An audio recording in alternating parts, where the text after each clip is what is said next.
mo whakawheta I tau whakamalo E mana nefa I peteri e mahe kuo amu Ai hoko tangata ahota otu Whakawheta I koe pehe te tauno Whakamalo he o Whaho tau otu E tuku alangi mohono Masa I kai hau o huhui Ai hia amaman Tau moki tau ake whakawheta I e aho aloi O kuta ia Koe me a te pue ke tatu kupa Ke mate aki Ai hauta puha Whakawheta I koe pehe ke tauno Whakamalo he o Whaho tau o tua ne tuku alangi mo ono masan Kai hau o huhui ai hia amamani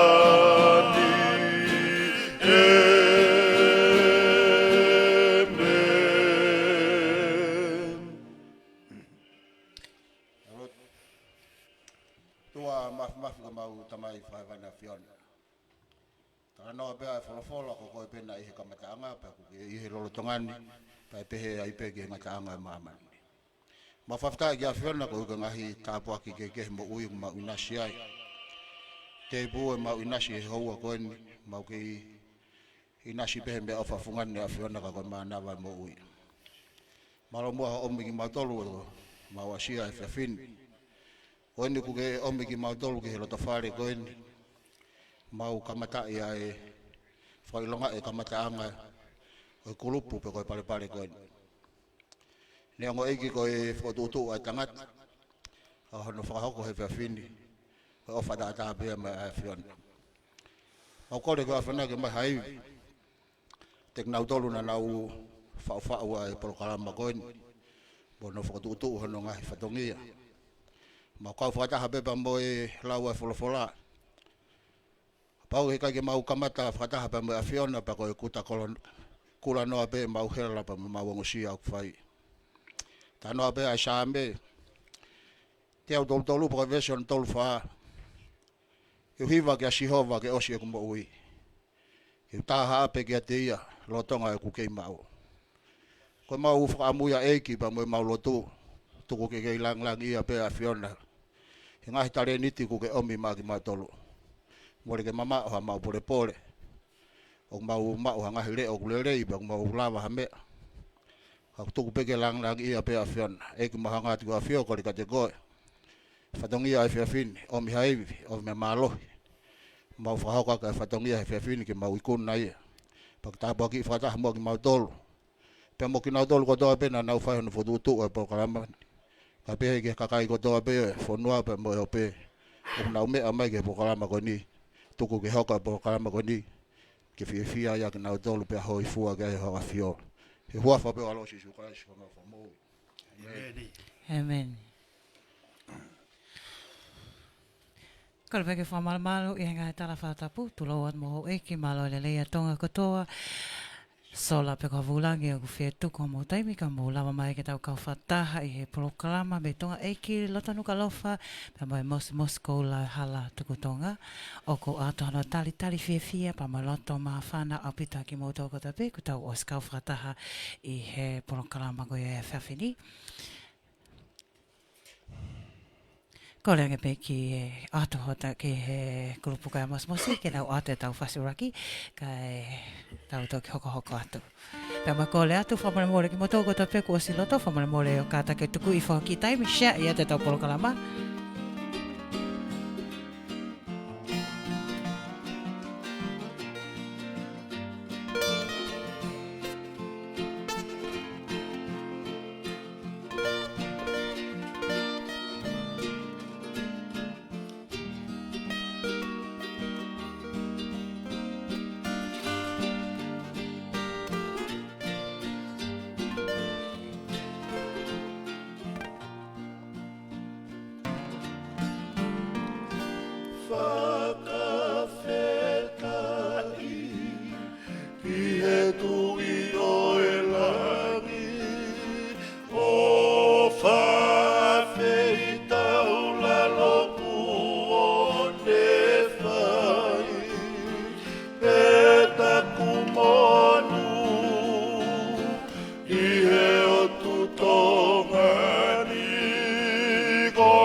Aloto tata ulongolo moko poto hela ukau moe haakotoa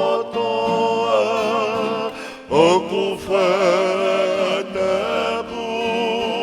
kai atake si ilau Ranan mai e mo lolo mo me e la fola be tau alo be se mai halami kohono whakauo kai ofo ahalai malumata aho e fefine oi odu langi tapuna langi kuofe fafamoto faua langi tau atonga pemosia muma langi iki pemo langi reka tu fui peka koe hatoa ko ena ko te uki milolua ko le huni kau tome uturi fuka ulu tomo moho meina mo ala te pua malama ai taunga pera Pea umba mo e manue ata Tala e tonu o ene figa Kua hompo tonu e kawe inga Isa tahi ne mei e akea E ai hoha o au kakala E kua mangatu o ala mea Make atu i tofu mahina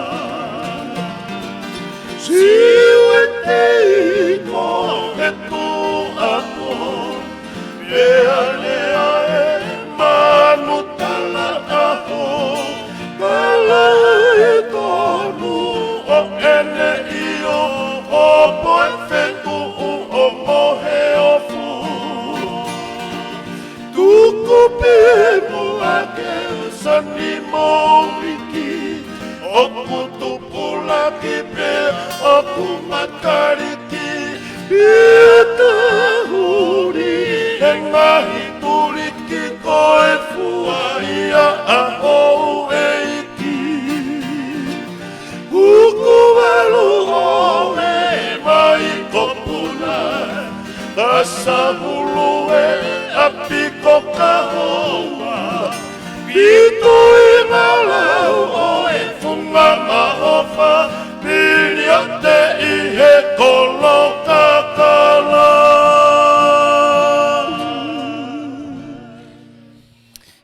Malo, toto atu fa malo lai ke kau tangata.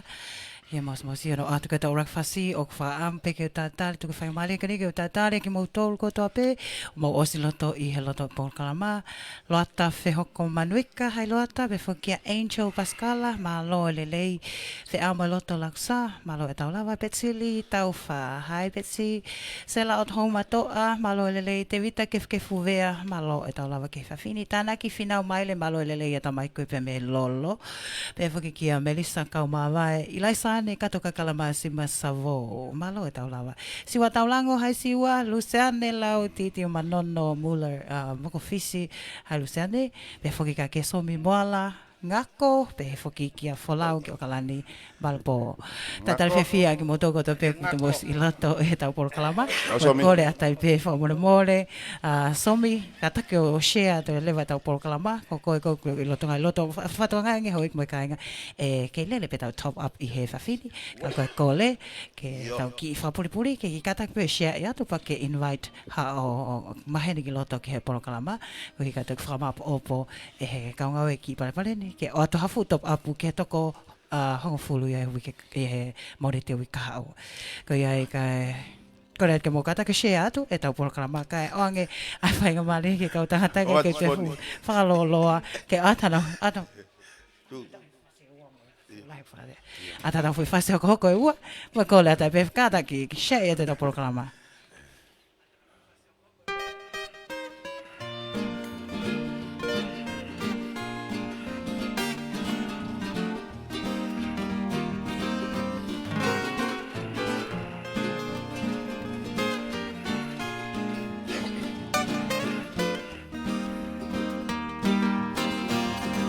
Tue, whakamaringa, tamaiki e mala esika, tau mawama mo, pasipasi ni ma, koe aho e whiwhine whita, lauama, polau, ka weinga ka pue, polau ka ria.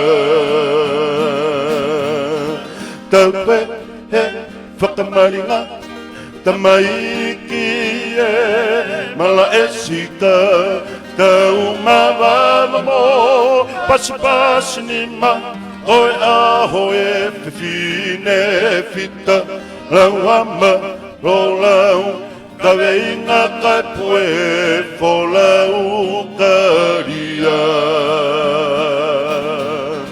Koe aho e siu kakau, ni mai whaa ke whakatatau, lau tere mō lau matau, ke toria mai ae fuatapu, ko polo polo te ria, e hau koe taka e whonua malu.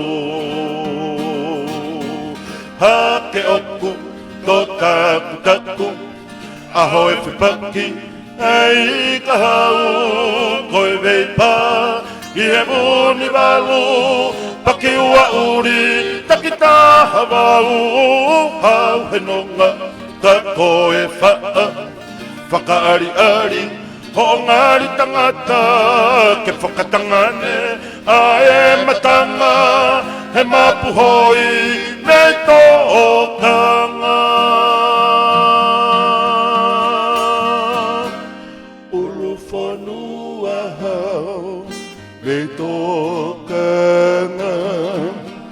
Fola koloa ae wharehana wheme a e whine longa whala la ola moe ni mamea a koe whito a ki mala he katoa koe me a whakawareheanga nofo a pimori ka e fuhala.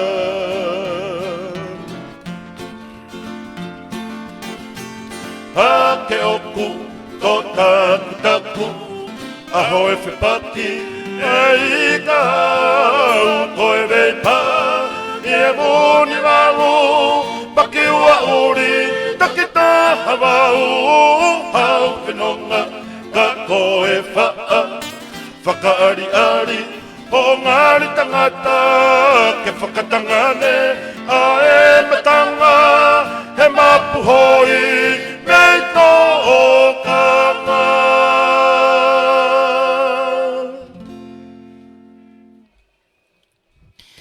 Malo mo tatal fefia ki moto ko to ki lava mai ki loto ki tau porokalama e fonde mafu mantisa pe foki ka te vita man mua Mausa Keneti, nuni tu pauniua, maata he tā tolu tuku afu, pe whika merisa kau mawai, so ane, pe mo aen akane te palau, te wit ke tuu, pe mo savo leka, whamaloa ka te mautou kone utok lava mai koe ni, whamaloa tambo lava mai ka mu katak pe mua hoko atano share, kau oange pe mua ke kau tangata ke nau, hoko no ate ngai whasi ko tui, o ku maho inga au pitu ange ngai whasi ia e he ku rongonga akane whahoka atu. Mari, malo tuesi. Miki ko la tai pe kata ki ka te ki share fa mole mole. Mau inga pito share ko ki fra fe ya ho maheni mo kainga ke na ka mai hono mamata e programa fu programa a fra fe fe ko e fa fini pa mo ngai le o ko la ka tangata ko ni pe me mos ko la hala tu tonga.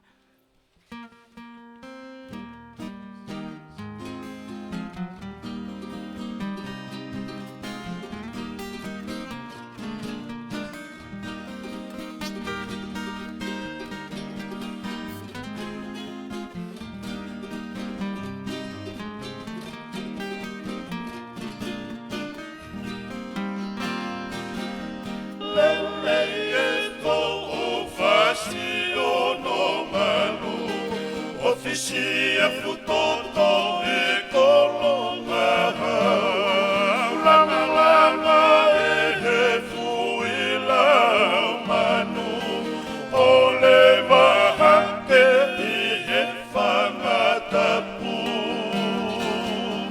toli e vahina he lanu umata whanongo e seo oi e ne whawhana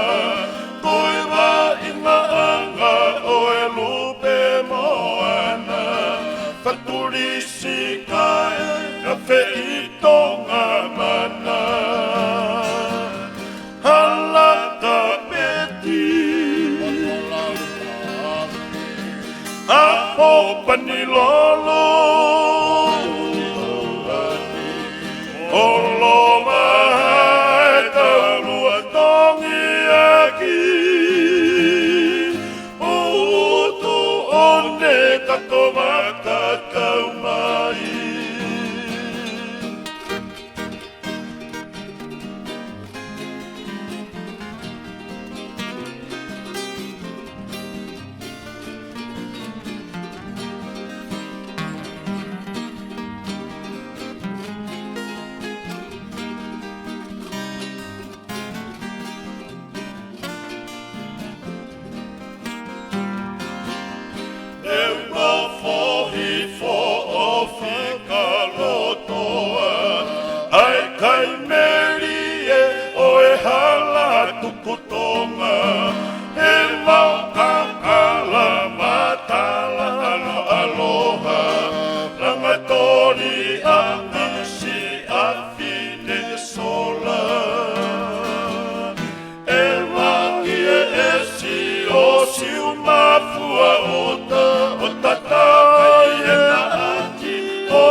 usi palakaha lewe whanga ili fuka kakwa te kumika kala tape ko tai haunga sia fine talavaka umiaha o mafua ka te siu i moana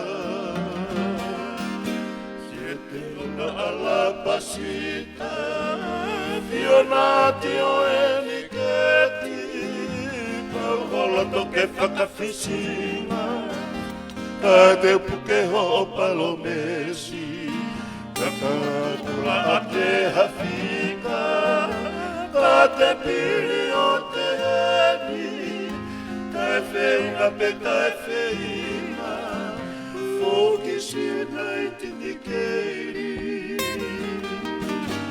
oia we whakapo isa e me amamahi Hane hamatangi tō, ai whalala ai o whani, one holoki a sila tōni, sino kua mai mai, ma whai o whakua ka fō, upu iwa moe a tamai.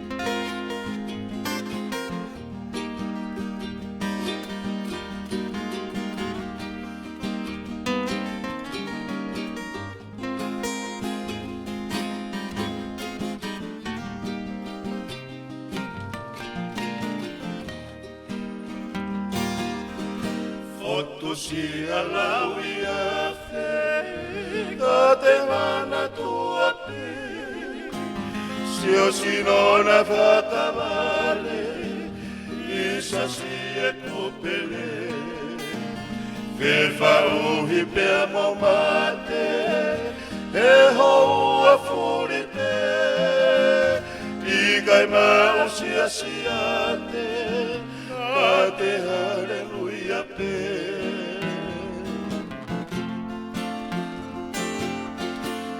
Si o to ala mea, e kakala mahu ina, ko si o to kaurena, fio he ala pasita, ko si o to kaumea, he na amakaina, i kai lava kerelu, le tamere ia te kita.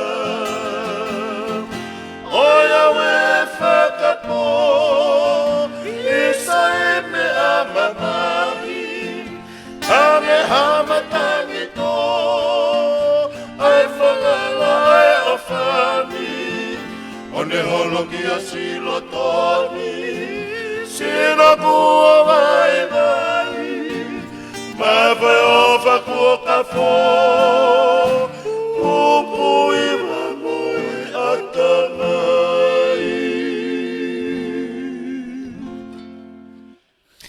Malo, malo. Kei o tai pihoro ta tali whiwhi, a koe peo ke toki e lava mai ki loto ke loto polokalama, malo mua ho lava mai, malo ho lelei. Whiwhi ke o ta tali koli Valahulu, malo e talau ke whiwhini, Ben Tautuyaki, malo e lava mai. Lieta Victoria Same Tunia, pe fuki ki a waka anau. Hai waka, se siua tangata whilia nuku. Folau ki o kalani malpo, pe fuki ki a Mary. Pauleka fuka, malo mua lava mai, pe fuki ki a Tevita Smith, ko whatonga i ko ki lotone a Tevita Smith. Hai Tevita, pēna e kole mai e Tevita Smith ia ki ka tangata koe mosmosi, ke whainga maari pe patuko ange hawhasi mai e kalaputau tahi kuia mei San Diego, California. Tevita Smith koe ne whakahape ke kau tangata, koe nau whainga maari e pe e o te whasi ko ia oli koe si. Pe fuki ki a Diana Savo.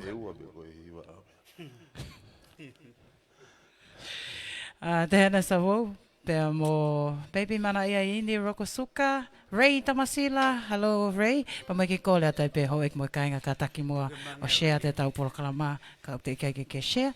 Pa mai whakamanato atai pe ko e ngai polokalama ko whahokot me whaleni me he ki pale paleni. Ko weekend ni, ai ko e ahoni ia pa mai mosi i wike ka hau e i hene ai e whahoko whatongi atai ai kalapu ko ia ko e iwhitālanga pe me he wahenga hihifo tonga tapu. Kanoku polu ia i he wike ka hau ko e ki whalea pe ko hiko kainga ko tau kainga ko pa me hihifo mo nofo otumuli ko wike ka hau e i hene a kulupu e pa me hihifo pe me kanoku polu kana tuku o te ngai whasi ko pa me lausi i he wike ka hau ia. Kai ke he tau hoko atu mo e whamalo atu homo ke pine mai ko lea tai pege ka taki o share tau polokalama kai ke he tau tukange whainga mali ke ka tangata ke hoko no ate ngai whasi ma motol malo.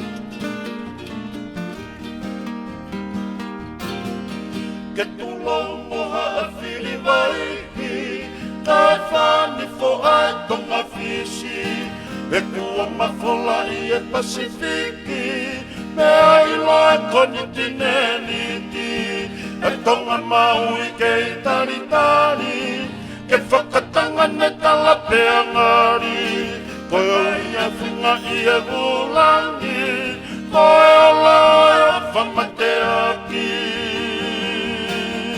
O ka whaturi si pe mana, pe tau wheto moe matangi laka, koe aho oe langa haka, o whasi anu mahono hau ka wham, alai moa na tawa ke malofa, o kusiu moa ke i malu hola, ka kua o whongi me i whare laka, he koe te whae makalau tala.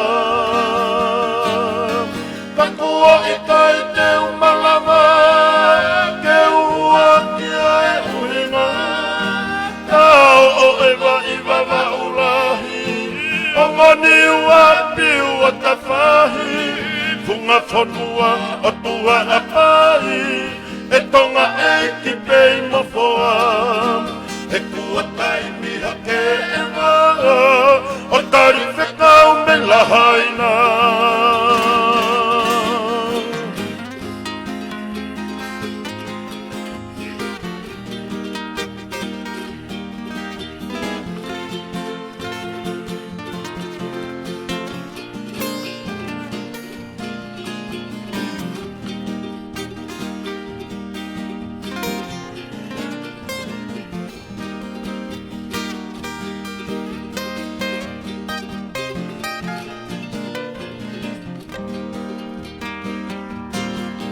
Ki i tu'u e whare o e la'a, a whanonga ki e pota tala, ka e hifa mai e kau whanonga, a putele ka ki e pea uonga, e wha'u whanua ma ai ka ha'u, kau ala ki e pa angangalu, kou angai unua ki a tonga, a kua fuila tanuku alofa. Pakua i kai te umalawa, te ua ki ai uhinga. Tau o ewa i wawa ulahi, ngoni ua piu o ta whahi, funga whanua o tua a pai, e tonga e ki pei no foa, e kua taimi o ke ewa, o tari whekau me lahaina.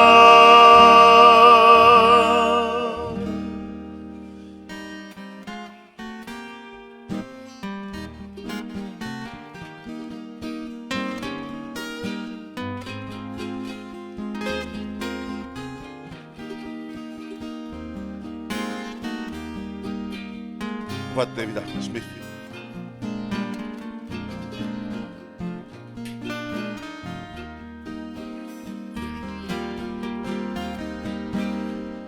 se toka kala Hena a te whiri Neu koe ia kōku ia suiti O lau ko si o tō hewa Koe i he nofo i taimi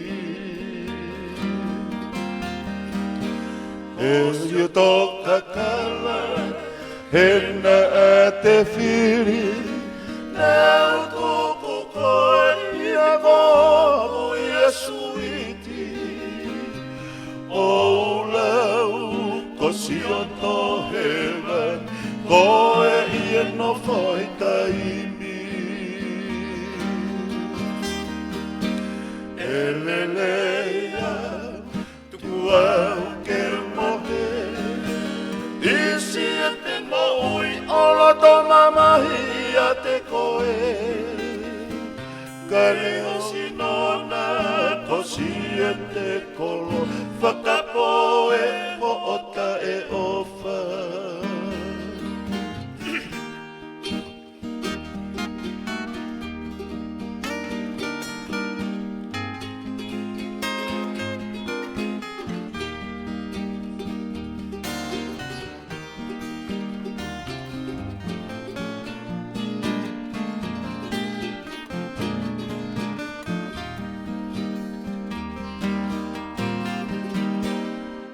Musia koia oku ke ai mo ke fia fia I kai ange ako ki tamawa I a whia ne kina Kane ongo ia tuku aia Mua tahi ne ke fuahia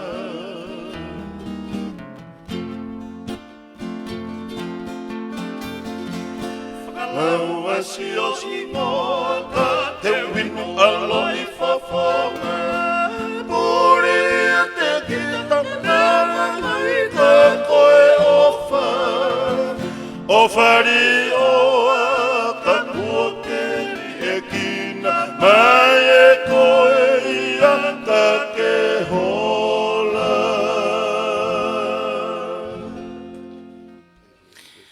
Malo Tātari whiwhia Sane whinau Pea ko whatonga e whokapa mai tō taha ko Milestone Ka kore mania ke Oang Halikwesi Pa mai Mos Koula ko i San Francisco, California Tātari whiwhia ko e Milestone ke tau polokala mai Whawhinisio Sifa Anau, malo lelei Pe whoki ke a Paula Alatini Kulukulu e hala he koni Pe whaki ka Mary Tunga Whasi, hai suesa. Lose wawa o Hansen pa mo Thompson, Mossad, Inoke, malo o lelei whawhini. Whi whakalea tui kau tangata ko hi ko e whaide kwese ne tolu o ko whatonga e hifo ko e kolea pia mei nuni tupo niua ane nai ia ko e kole mai aho walu o tise ma o ka pau o whainga maari pia likwesi ono wā pa ma David Smith ia pa mo e kalapu tau tahi ko ia o San Diego pia Well, le questo no tolu ni kia Milestone, pia mo e kalapu mosi ko ia San Francisco, California. Kai ke, tuku atu pe a ngā likwesi, pa ko mautoro pe te mautoro ki whakahoko mai. Mau tai kātoa te pe whai likwesi heni.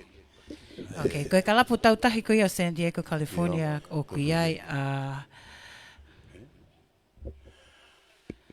kuiai e Palestini ko Paula Alatini, ko sekretari ko Sionipa Alatini, ko kau meimi pa ko te Vita Alatini, wate Soni Alatini, Soane Alatini, mo uifo o pongia pa mo David Smith. Malo. Ai koe likwesi a soga hiwa ki kaua i haa no, Mea ke somi. Ia. Koe ia koe hiwa na nau tolu ni. Pea moe foi nuni tu pau niua. Ia, atu lau ai pia heni, Ia, hiwa koe ni. Okay, a te whaisiak ani ko di koesia te apa mai Kalapu Academy Gala Club ko e Palestini ko taha awhi manu pa mai sekretari ko Kifi Kami me whakeangi ko tupo manoa pa mai tahi paanga ko Vuni Manu pa mai pefuki he tama palukawa pa mai tama whakamau whale ke somi moala pa mai Colorado Springs, Colorado a te whaskani mak motoro malasomi.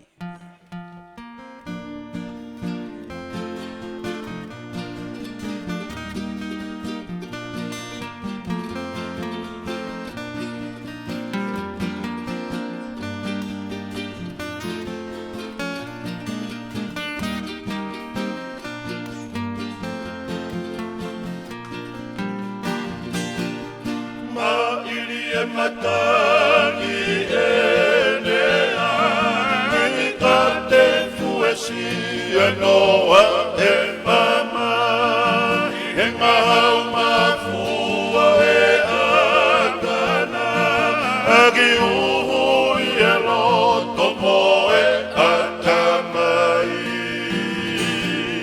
Siueri e ofa kua te kaho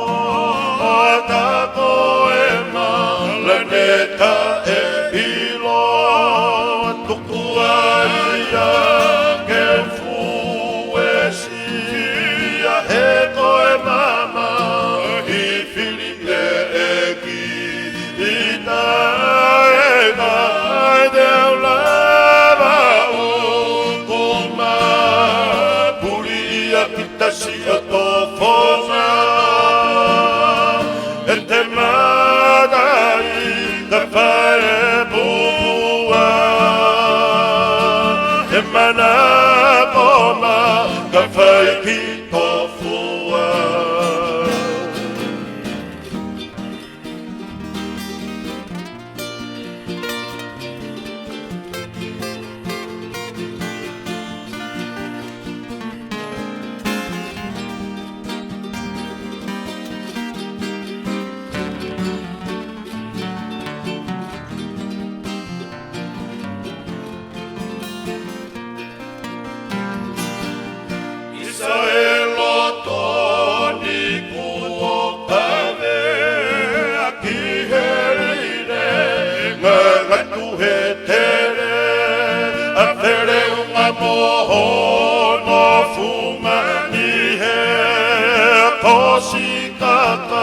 la te uta uleva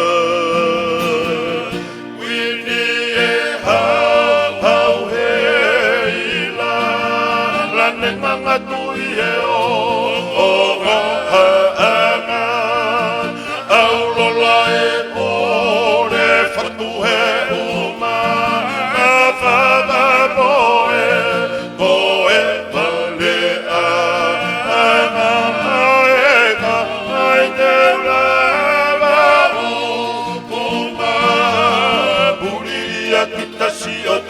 Fonga e te madai ka whai he pupua e mana koma ka whai ki tofua a he itai te ula awa u kuma puria ki tasi o to fonga e te madai ka whai e pupua e mana koma ka whai ki tofua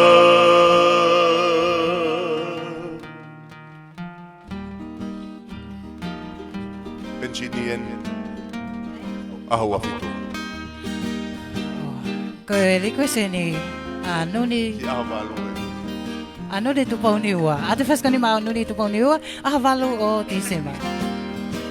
Si ahavalu o Tisema Ane fola hola Ane fala hola Bea hotu Ranga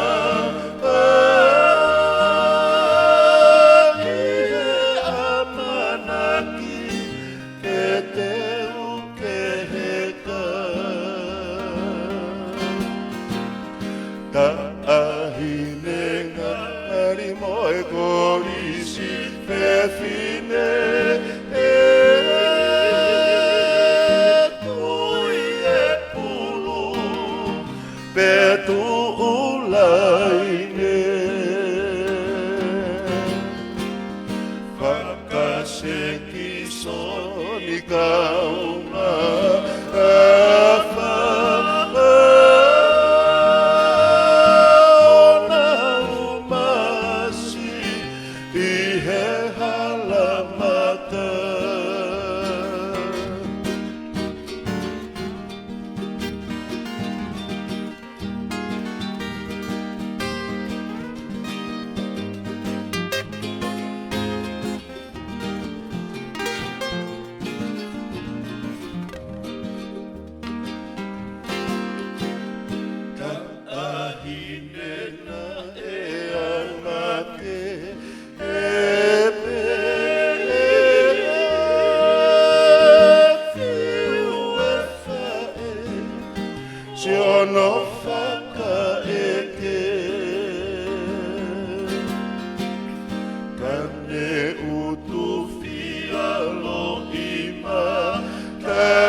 Kainga o ke o atai pihona tatali fia a koe peo ke toki kau mai ke tau polokalama i he whatongange koe polokalama koe ne whawhini o ko whawhofua nei pia ke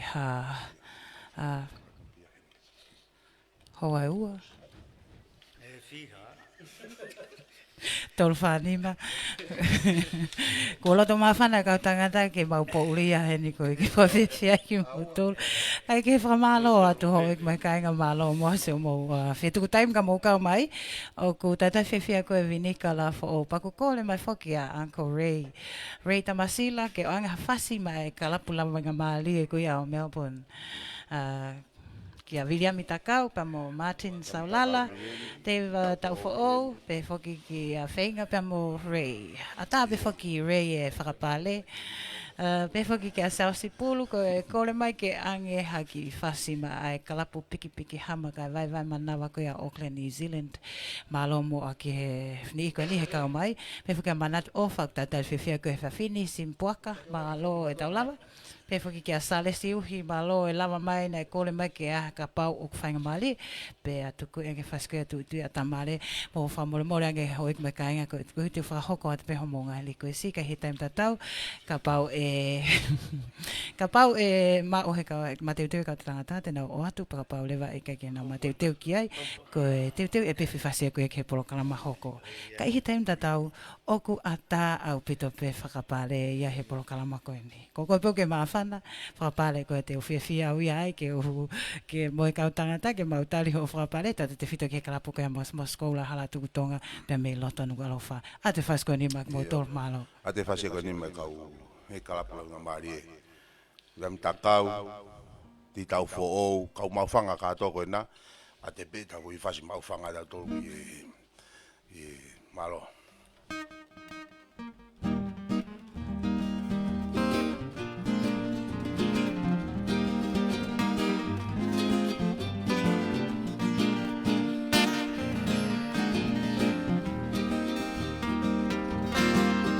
Langi mangu asia kine wulangi, ke tau e pa i tauri ki o kai fiafi, o mamata he la manue ki aki, e ma i moa, ia e mafi.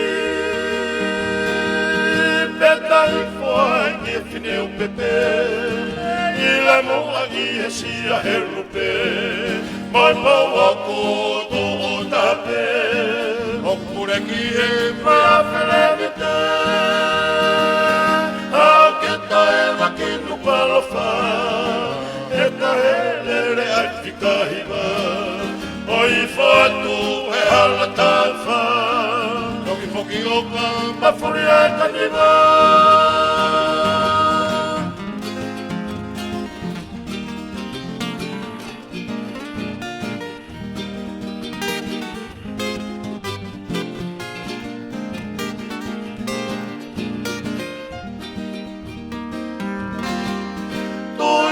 Si atore i pua, o e pai he whauma whaua, siu mawhua o ta peitala mai mua, e me uhiri, ki a kuma,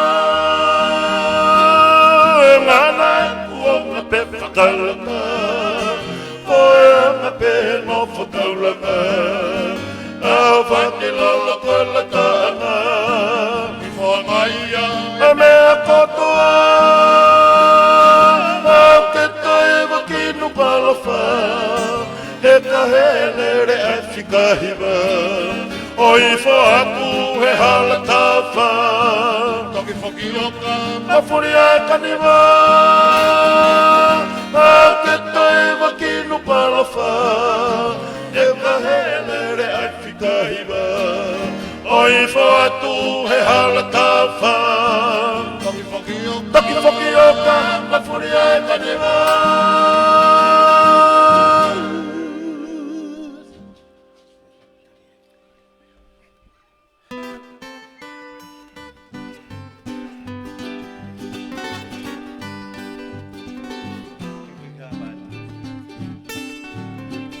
A te whasko ni koe si Filipe.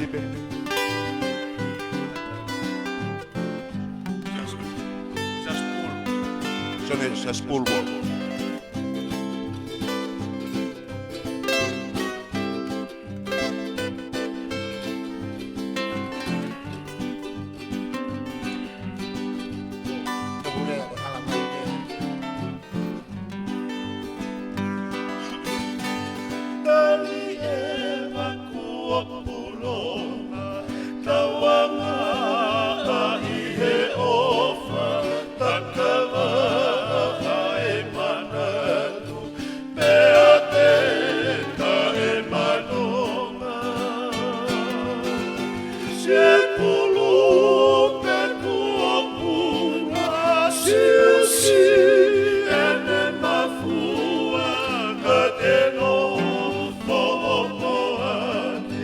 Feel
te peito wha.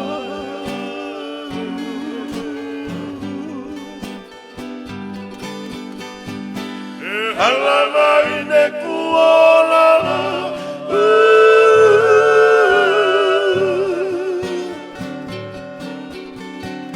Luva moho si e te uila.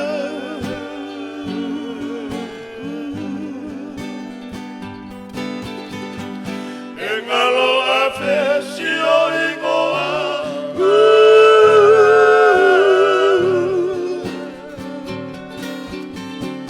O ofa i e tau pae.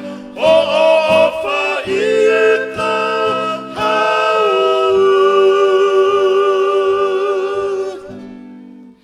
Malo, malo. Au whatonga e whawhukeo na e toko tahai na e pehe mai a.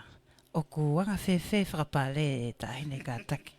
Koe whakapale, ko ho tohi be koe ho hui whakapale, ho whai mawhana, tohi mai pehe komeni. Te mau whewhia, ke mau tātāri, ke te whewhia ka o tangata, ke tāri ha. Keike. Koe mawhana, koe ki tā awhi hau ek moe kainga, o ku a te whamalo, loto hounga, ka te mōtolu. Kei pe mea koe manunga i hakau ānau. Ko tala i at petai mine hingoa koe ke tā i me kia se niti, e whakapale e. Kai i he tauhanga at koe ki he teo teo e kismasi ho ik me kainga koe na whamanata tane nai, koe e whawhinia, pa moe mos koula o hala tukutonga, wike kaha o e i hene ai a kalapu koe i whitalanga pe mei hihifo. Pea koe wike ki tu ālewa e whahoko whatongia tai a Wakaloa Band, pea koe e whawaki le vai a ngahi mea ofa koe uhi koe a wiki kismasi e ke whahoko hatau porokala mai, koe hi te mau tau koe wiki whemo ikinai a tak tā whemo ikinai no ngai whamiri. Pea koe ia koe wiki aho taha walu, tōna ki wiki ki tu ai e whahoko ai e tau porokalama, pea moe Wakaloa Band ia o te ngai whasi kirismasi, pea mo whakahoko hono whake pe a ngahi pale whakakirismasi e iaia puasipi, e iaia ka papulu pane ono, e iaia puha moa moe ngā he pale kehe ka inga whawhi at ke mou kau mai e hako ia. Ka ihe e whiawhini, whaka mole mole. Oku kei lele pe e tau tā wale top upu e tau tole pa moe K&T, oku o atu ai whakamanatu ka tak whamole mole kau ke whie kau ihe top upu, pa ke ka tak yo share tau polokalama. Pea mo whawhi ko e whawhi i toko lahi taha hau ka inga pa ko homa heni ki loto kena o mamata i ai live ko ni o ko fili a foi to hongo fulu ke ato homo ngai fu top apu pa pela a pite a motolo kai ke he ta te fia a sione Filipe Chune ata kai a request mania pe foi fácil que tali eva ki Sydney ma e ka lapo a ka hawa o ka pau o ku fainga mali ta te fia a o ta ko ia ta lela tu po ka tunga ia ko e Tono lo fa Vesta Polo tangi ke tata waisele malo el taulawa ke fafini me foki ke eloti kawa shaf malo el leison e tu kano fehoko tau kano fehoko malo le le pe foki ke tuai lavlavu ke leni kai hea pe mo osio e pulu ofa lopeti ni kua tata fefia lopeti mau ofa tu lopeti mau kai ko pe me hea no malo lava mai pe foki ke a malau of malau funga vai lahi tata fefia ko i he fafini kai ke he ange ai whainga maari e mai kautangata ke hoko kua tano a te taongai whasi. Wa ke whamalo a tai pe i ho mou whetuk ho mou taimi, kainga mou ngahi mou wak, tau lawe i loa ko tope koe aho te tewene aho sāpate ka pumpung lahi ngahi whatongia ki whamiri, kai malo ho mou whetuk taim ka mou kao mai.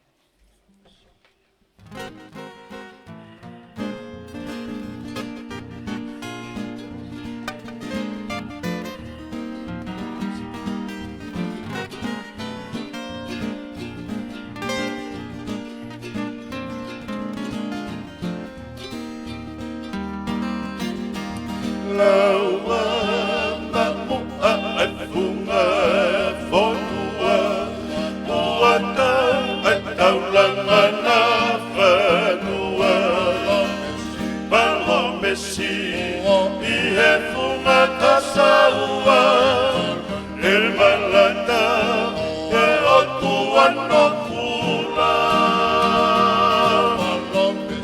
Malo mesi i he funga kasaua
tonga siene tau hisipi e lai whanua mahu isi ana e te kei e langi kai ta whetau niki kai putai si tonga i atu Pasifiki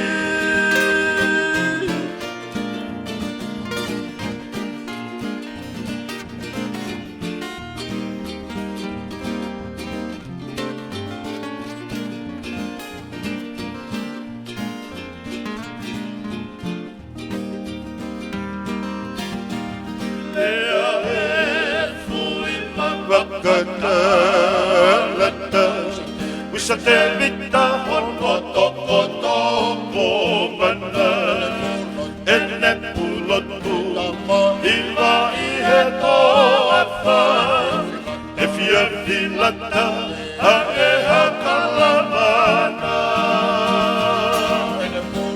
Ene pulotu Iwa i he toa wha E fia filata A e hakala mana Laki mai mua E whangu mariki Ulu toa oma O mau e kese kese Pule ia atonga Siene tau hisipi E vai whanua mahu isi ana e Te kei he langi Kai ta whetau riki Kai putai si tonga I e atu Pasifiki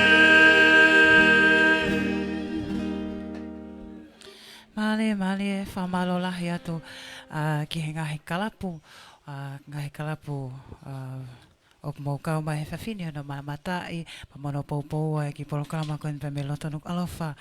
Tonga e ki tata te whitu ke ngahi kalapu pe me tuapleanga, me mulina, o ku mo kau mai i hano i whawenewela, whamama whana mai i loto, o pe mo e ngahi ofa, ko mo tala mai ki he kau tangata, ka koe kurupu ko ia maswasko la hala tuku tonga, o kohonga o pito hoko ho mo ngahi poupou, ko whakaloto lahi ia ki he ni ko ni i he fua whatongi au nau whakahoko, pe ki he ngahi hiwa Mali e ngahi leo whaafofa pe whaki ki he tā Mali au pito e whawhini o tau Inasko toa ai paku ke i kolea e pia ka pau ke honga ia pa ke ongo hifo o ku ke Mali e ia moni he tau polokalama ka ta ki o ku kolea ki ka tako share tau polokalama pe ko ha o whawhei ha maheni ki loto ke nau kau mai i hano mamata e tau polokalama koe i whawhini.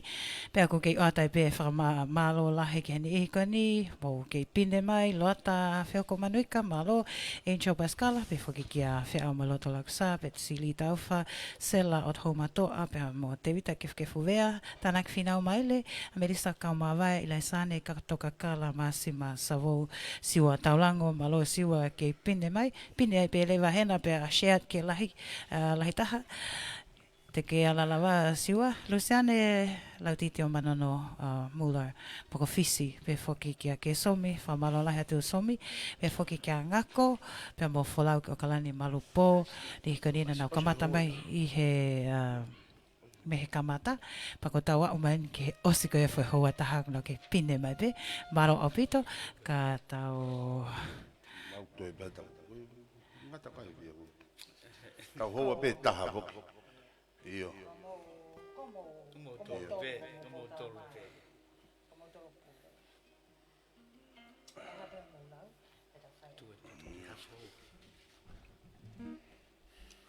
Kai ke tukuange ke kau tangata, ke nau hoko ata no atu, koe hae nau whasi koe hoko ata i.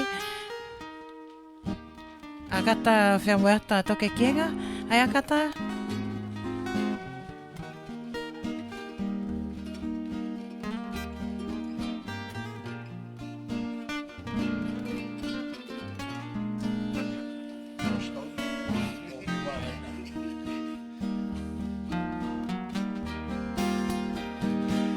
Desert island across the sea, beautiful Kauai, beautiful Kauai.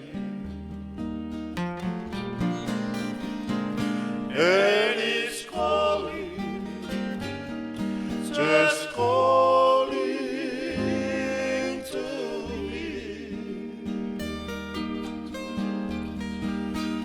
Beautiful Kauai, beautiful Kauai.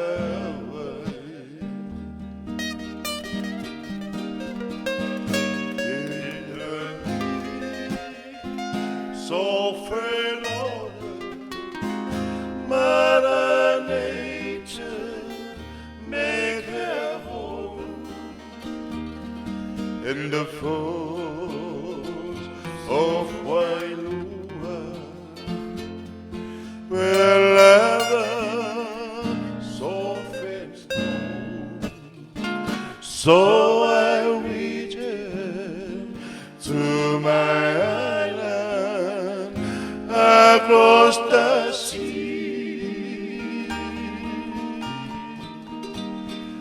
Beautiful Kauai, beautiful Kauai.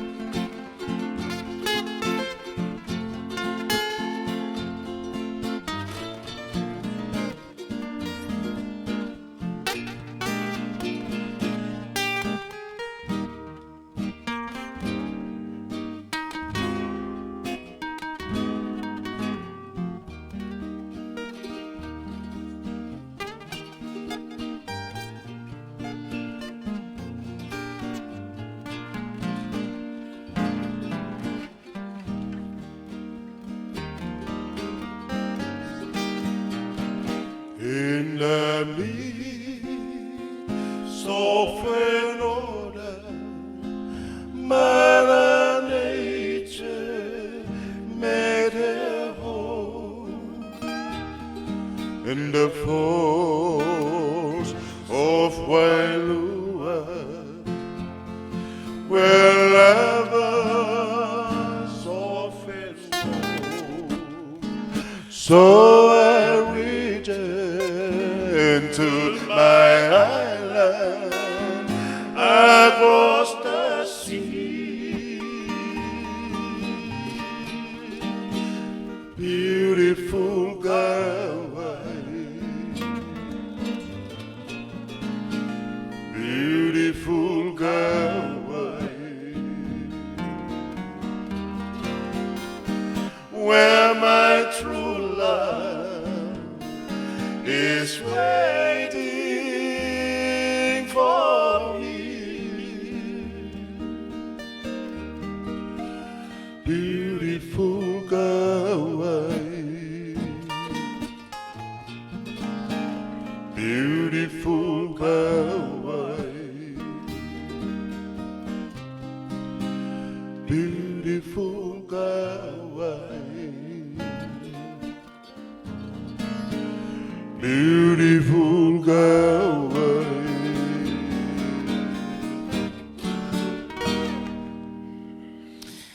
Malo, malo.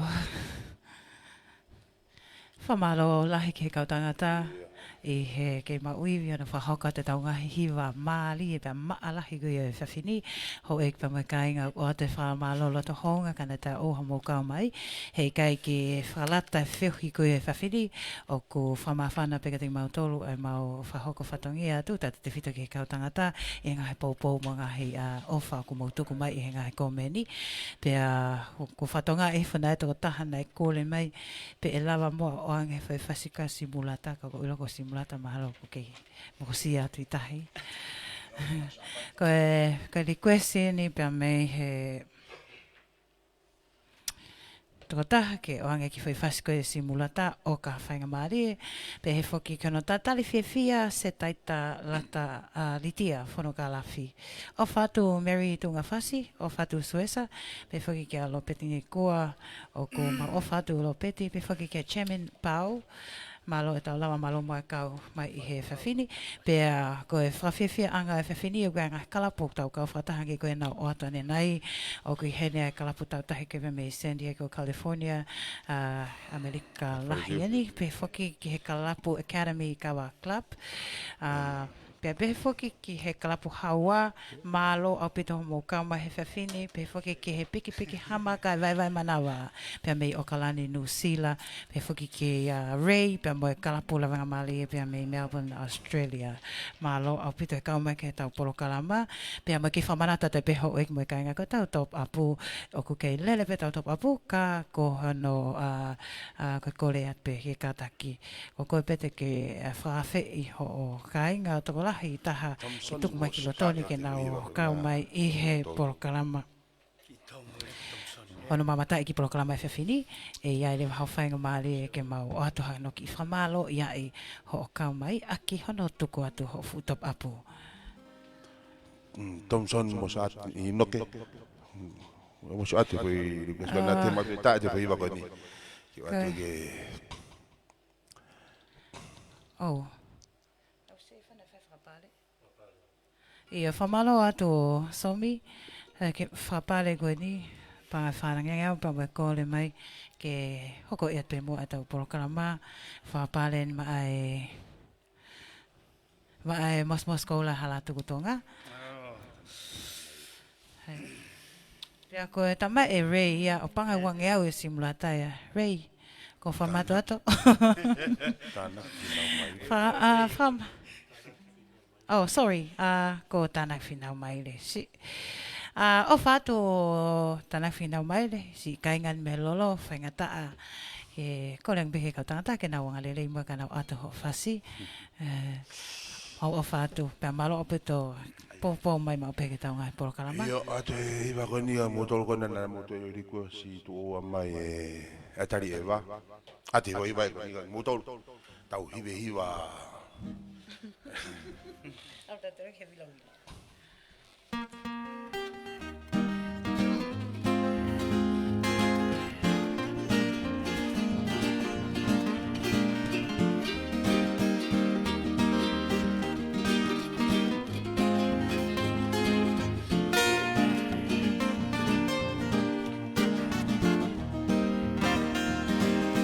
Fisi esiare e teu e whakamanongi aki e aku haauna manongi tamahofi mo veke veka opua ka pisina hawa ke tori hataua Fisi esiare e teu e whakamanongi aki e haku haauna manongi tamahofi mo veke veka o fua ka pisina hawa ke tori hataua lau e maire he sisi te au ke whaka manongi aki e haku aserina manongi tamahofi mo veke veka o fua ka pisina hawa ke tori hataua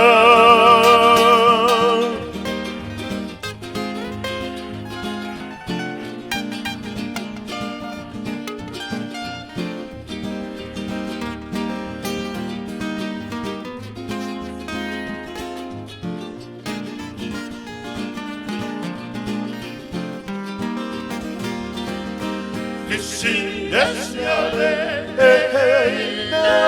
uge whaka manongi aki e haku haauna ganongi tamahofi mo veke veka opua ka pisina hawa e tori hataua lau e maire e fisi e uge whaka manongi aki e haku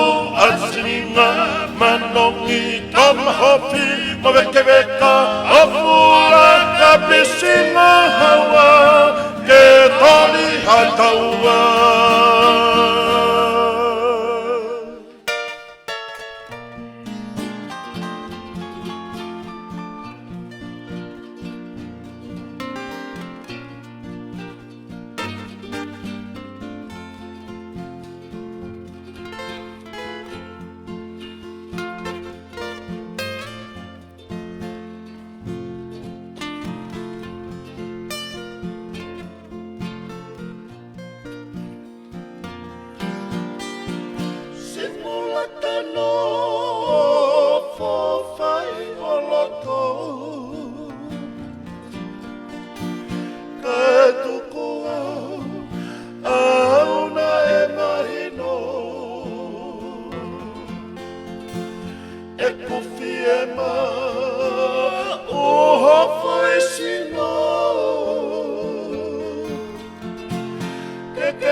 Kotawanga ie manako Kane ongope siete fiefeau Motuhi ape ie anga koloto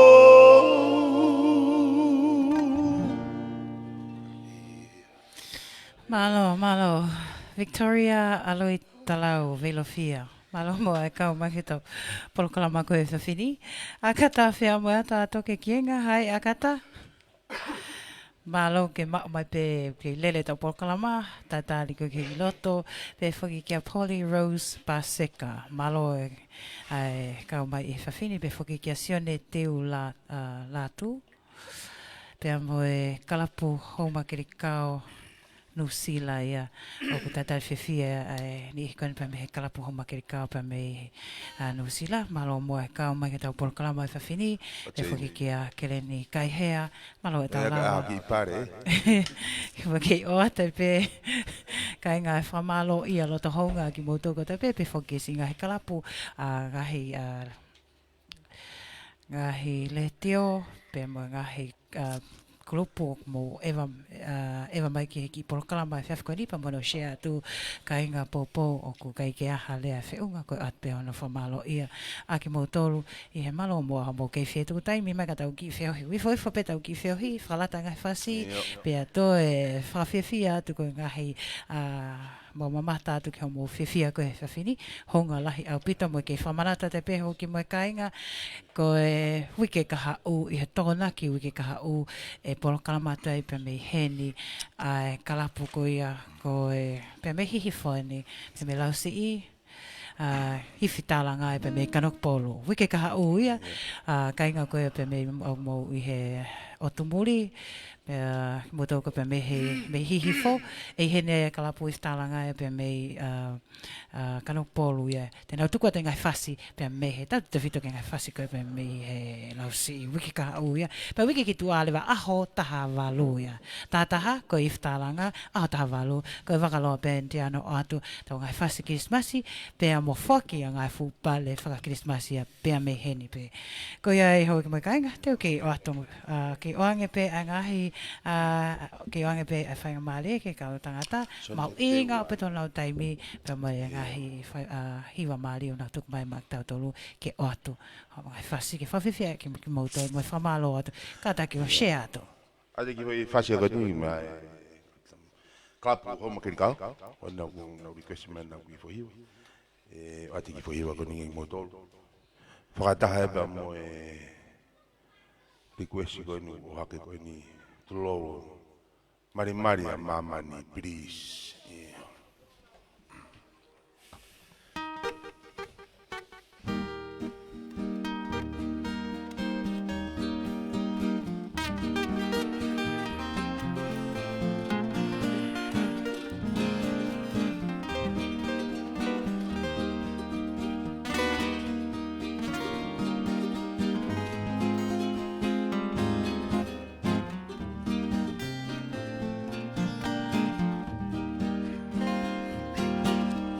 Tangi o oni hoto whakapo o ni e tau kua whakane i au a ki lotoa hoku loto whare ko hae ngā kita se nofo au he koe ku whehui lau noa pe ki e whihi anga oe maine i au ai whakamau e are tare hei kai te lava si ano vete Hala tauriki e kuolala e mana tu si o to kakala isa he lodoni kuoda kalaha unganu o pea i loto moana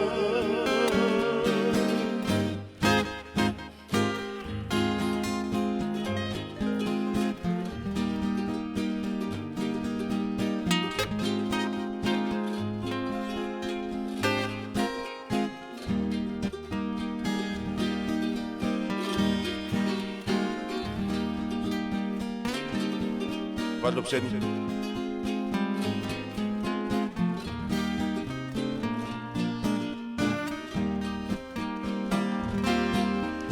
Ise e mea mama i koe no fomo e amana a ki whakaano pe ke ilo i a mai si e te pae a moe o whani hala tauriki e kuolala e mai mana tu si o to kakala isa he lotoni kuona kala umanu o pea i lotu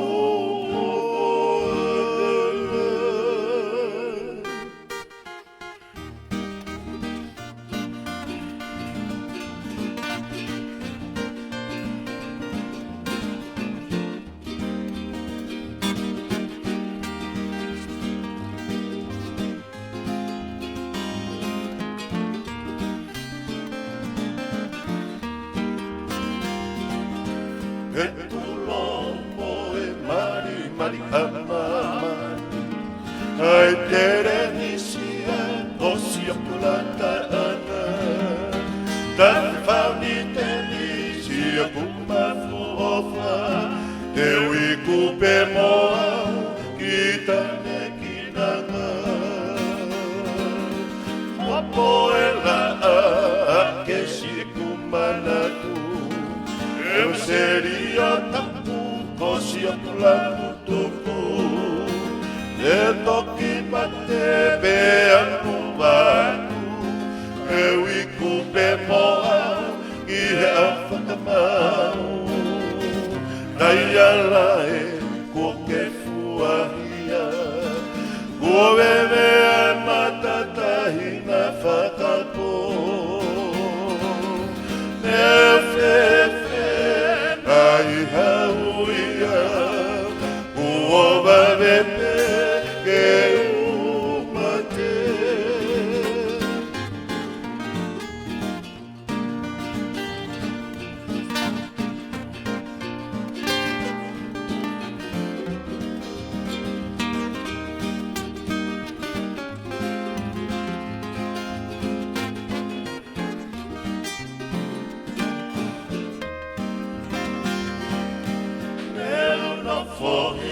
Fo e ukaliti ka koho o whanata e la isi o noviki me toki tawa e toni se nisi ka koho o whanata ahine o kusi isi i kai ala e koke fuahia Kua bebe a matata ina whakapu Teo fefe ai hauia Kua wawepe ke umate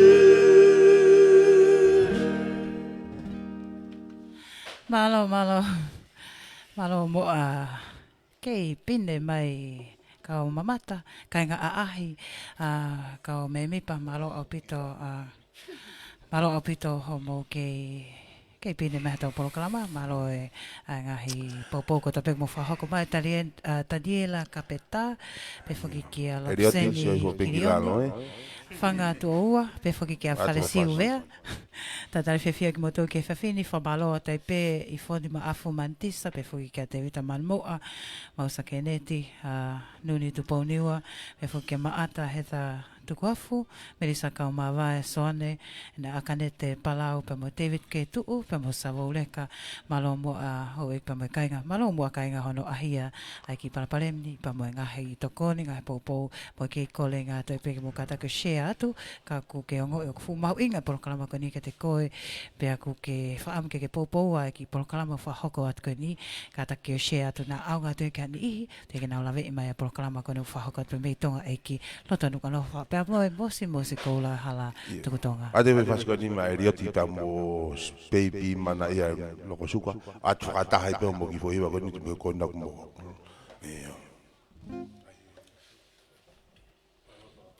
Malo fra pare.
ho tai honga.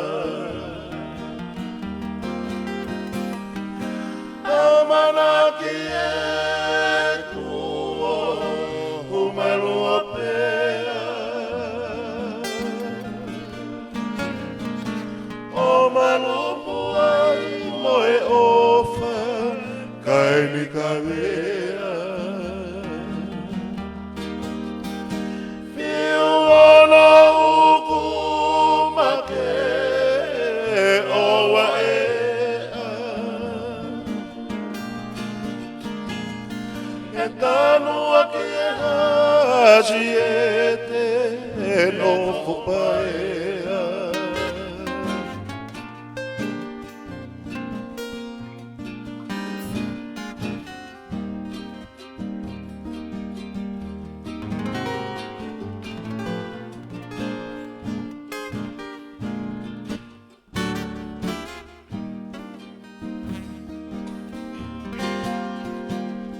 Tatari silmai e pure katorio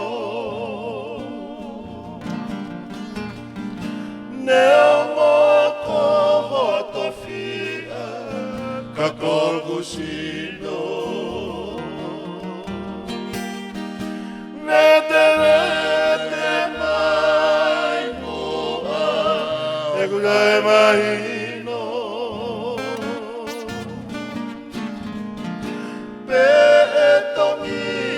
Ki fe o to vocacio Vamos ai oku igai ke fasi Mohamana na igai he aki Cada umaya koha lestare mai Que vakatu ai asiete bobo aki Wai kumete kokesito tau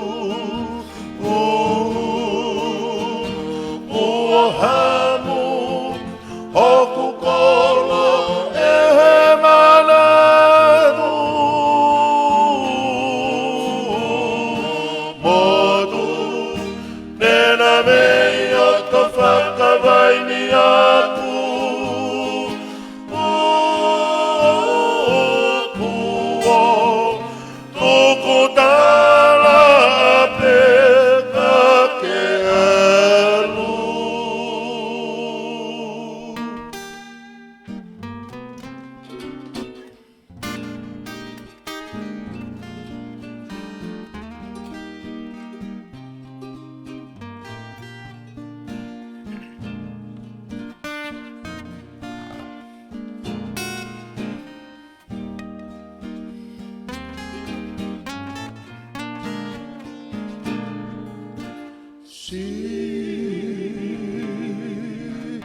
Ino fopo uria e maha noa oe ofa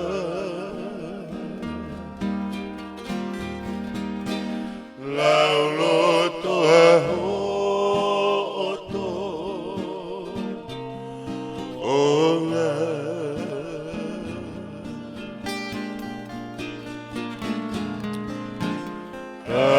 Aveno aelo imata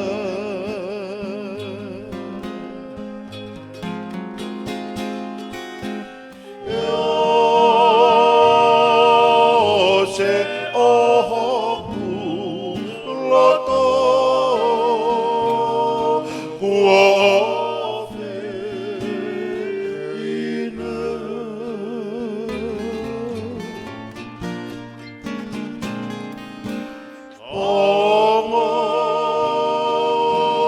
si e kama ama o e mahi na aho aho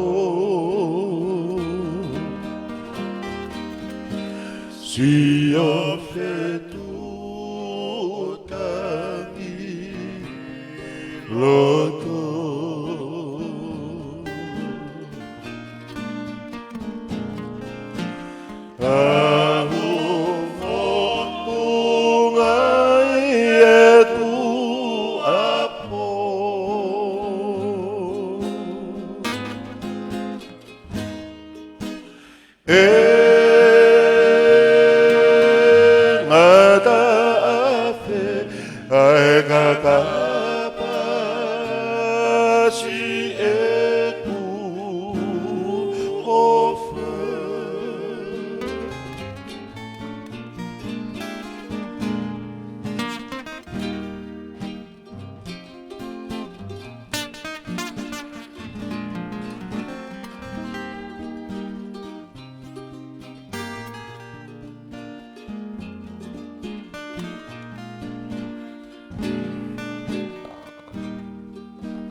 Whamalo lahi kau tangata.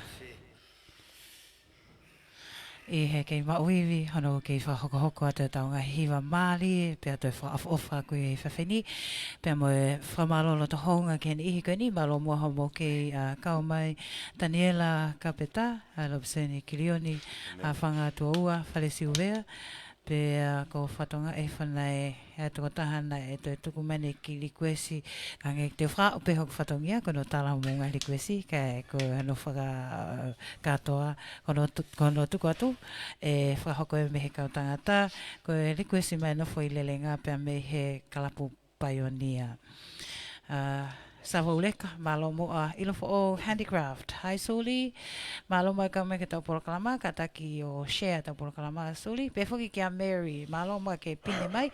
Tana ki finau malele malo mo ke popo mo ke whakalelea mai loto tau polo kalama. Pefoki a siwa tau lango. Pefoki ki a whea mo loto laksa, whamalo lahi at kating moto. Pefoki a Ray Tamasila, ko tahwa kene kau admini ko ia o ki ai palepaleni, pe foki ki a Angel Pascala. Ko e futai palo vea peni ai ke hensi o pau mo fe ilo o palo vea pe whakatonga pa ko ngalo i a koe pa ke huma peke mau ki i pesi te ke sia henga he kras ke koe lea tonga mo palo vea pe ate a ko Uncle Ray Malo, kai ki hoko atu pe mo ki whamalo ata e peki he ongo kalapu ko ia pe me kalapu. A te whaskani mai Pioneer, pe ma ke whamalola hea ki he kalapu tautahi kuia San Diego, California, pe whuki Kalapu Academy Kawa Club, ke somi pe whuki ki homo kalapu, malo moe ke popo mai.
Secretaria me matoto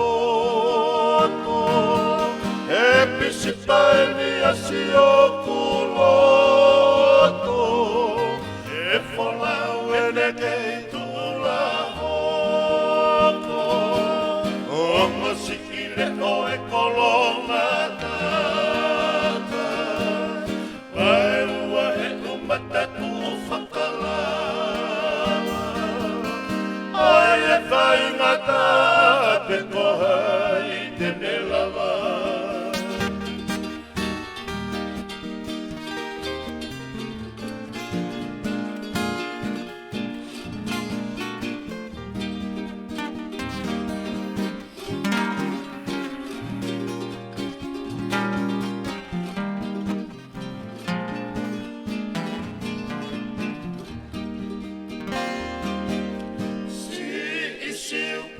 Kabadari faki Pehengena atoeri umai Kaela kaete no fomamani Vile tike ke ilo iamai Ete no uini koe umai Lo mata umaki mamari Kuota tongi si o kuata mai Keke ilo mai ai hana e no fu E te whaka uge o fio si o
Malo.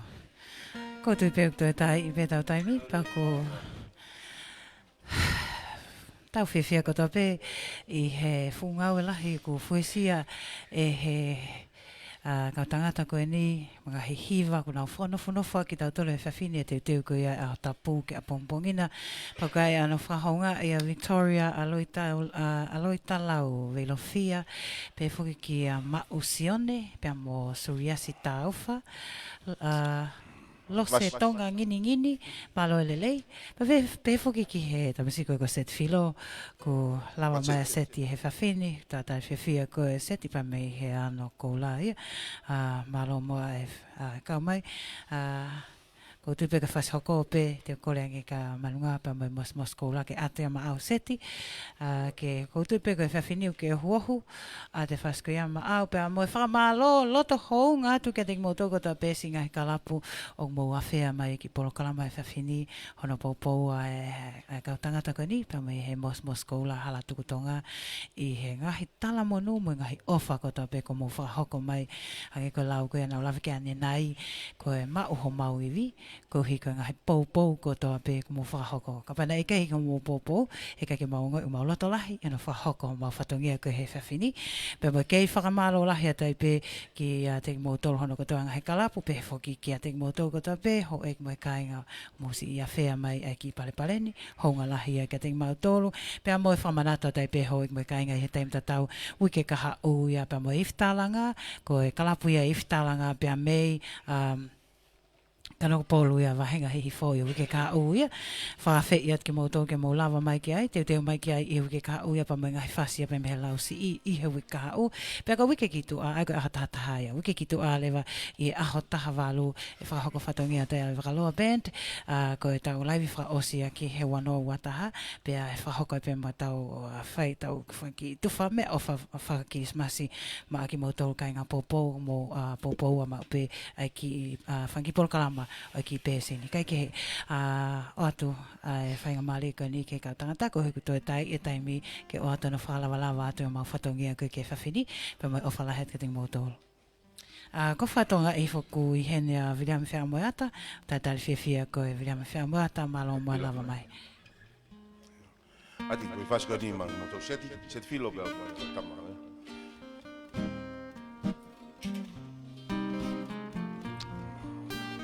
Ano ko la hiwa fitu. Moi pure.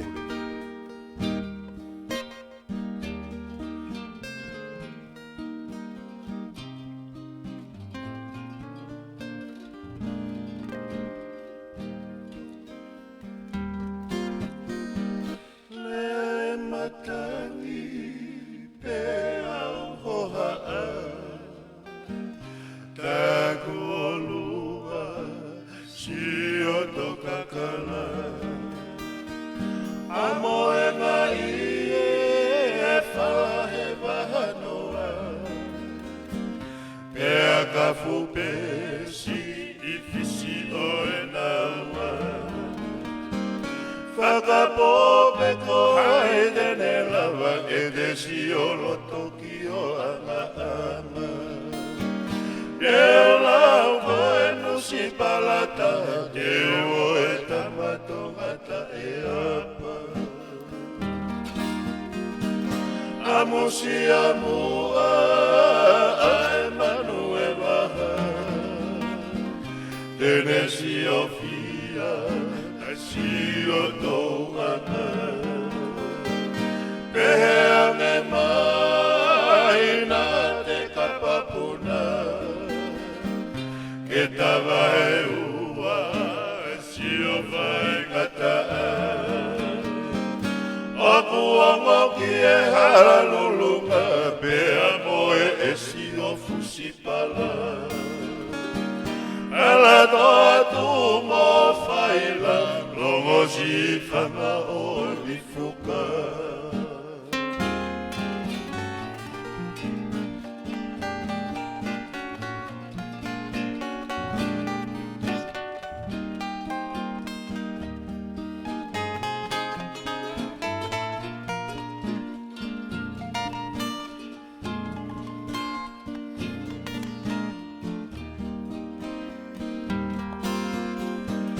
Amusia mua ae manue waha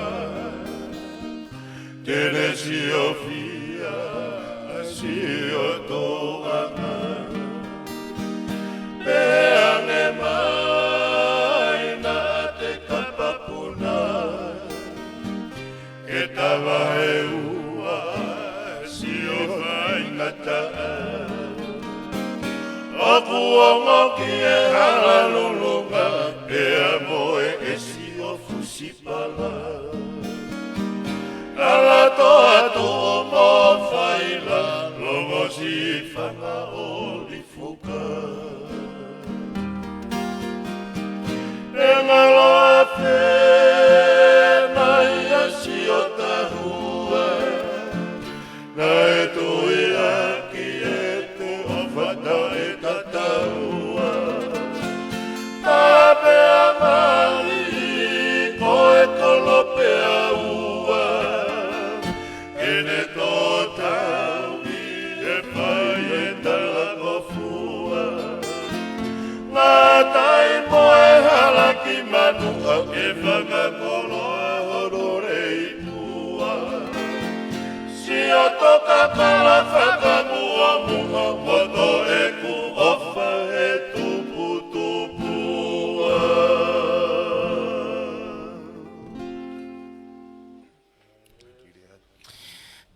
Malo, koutou peku ko tawa o tatoki mei osi au pito.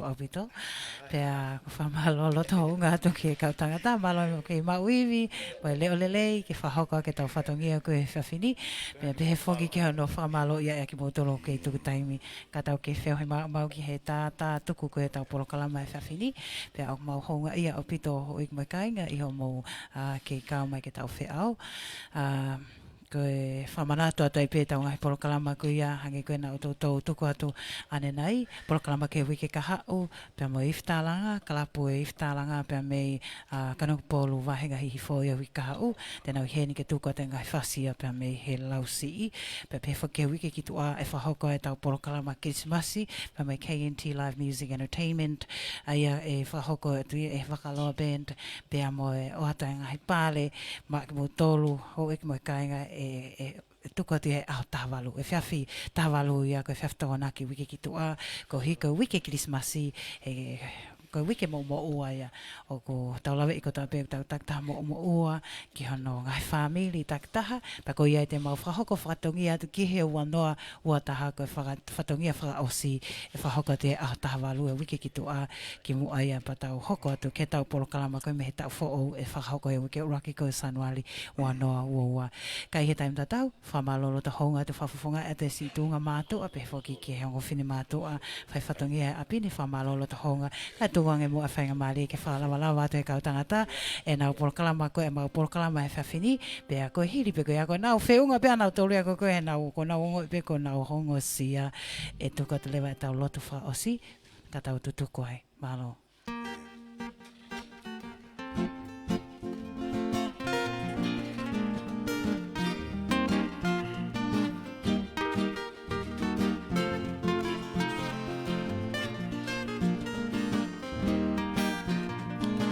Aina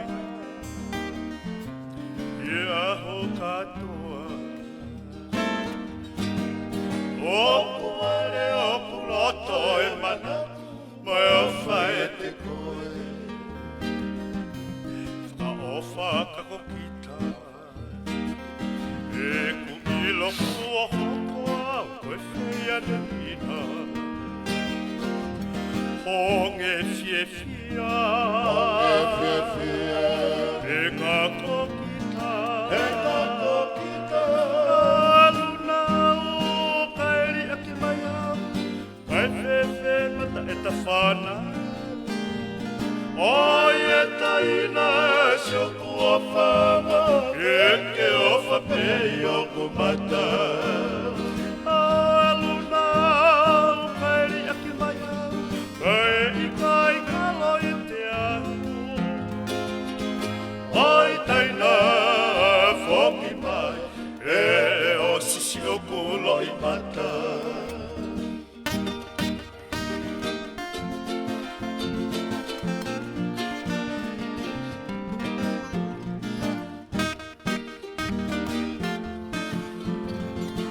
Cherry. Tracy, e aho katoa. Ua, koe au. Hoku vale, hoku loto e manato, moe ofa e te koe. Ka ofa kako kita. E ku ilo kua hokoa, koe whia te kina. Honge fie fia, e kako kita. E kako kita. Aluna, kaeria ki mai na, kai fefe mata e ta whana. Oi e kaina se kua whana, e ke ofa pe hoku mata. Aluna, kaeria ki mai na, kai i kai kaloi te au. Oi kaina, whoki mai, e osi si o kulo i mata.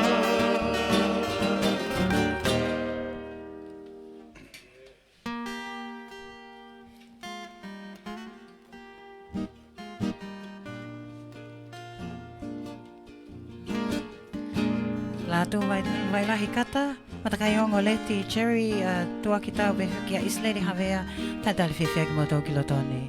Malo.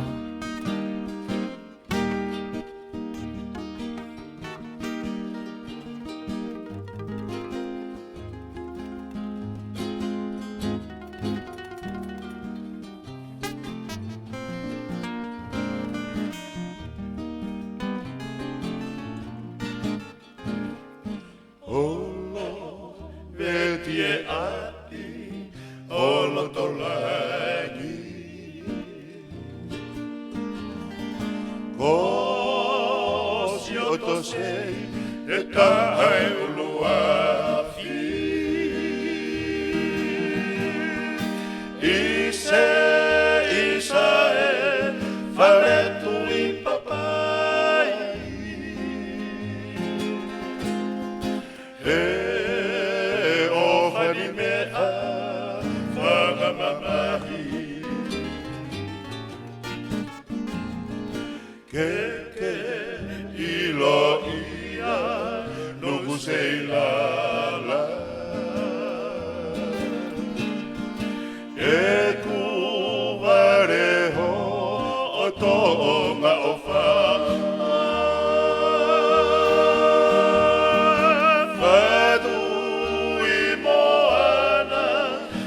whakalata.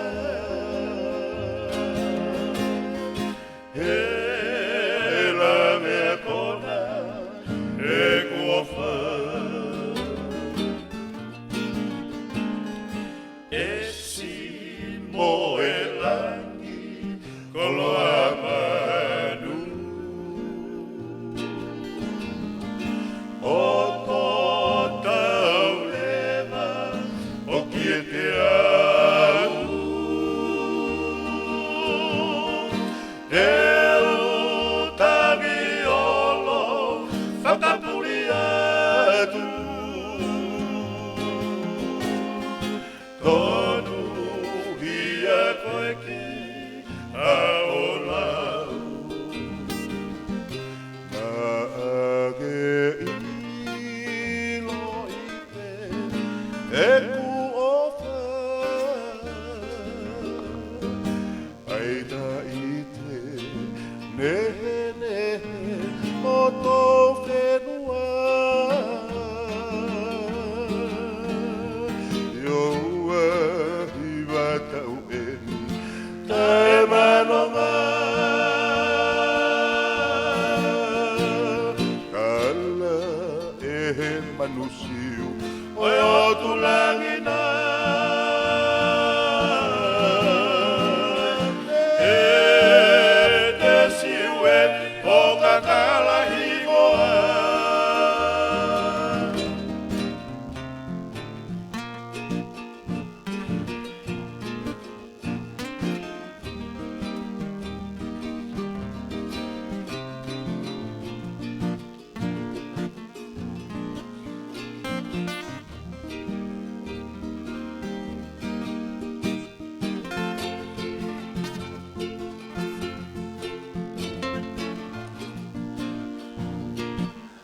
Vahe me ke somi.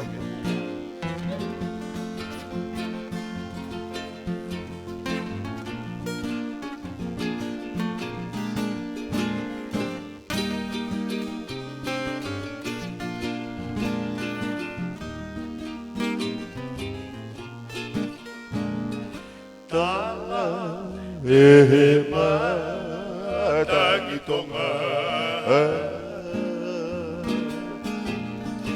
Hei lala o loto mua Fefe puaka whanongo tala noa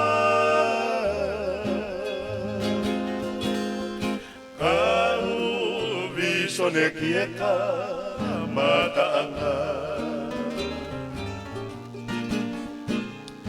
Io te unofo tangila tope Muna akipe foi one one Ana e fofaka more more pe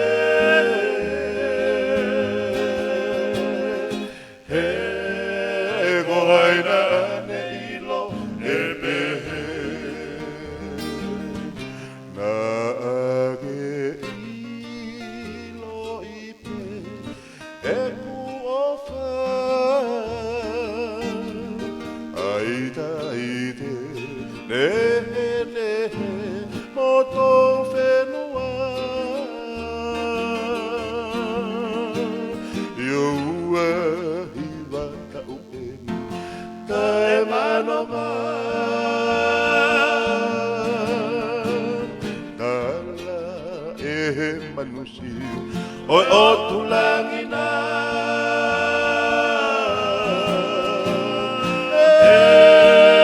Te siwe o kakala himoa Mamalo tu katangata mau tatau ate pe Tracy. Eki fatongia o turia e aluka ko mai no mau ki to ki. Avat ka modolo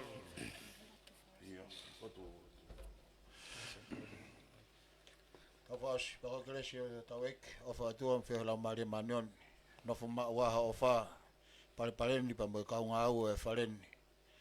Ona hili ka fai patangat. Amen. Amen. Famalo lahi atu. Malo opito kamo ofa atu.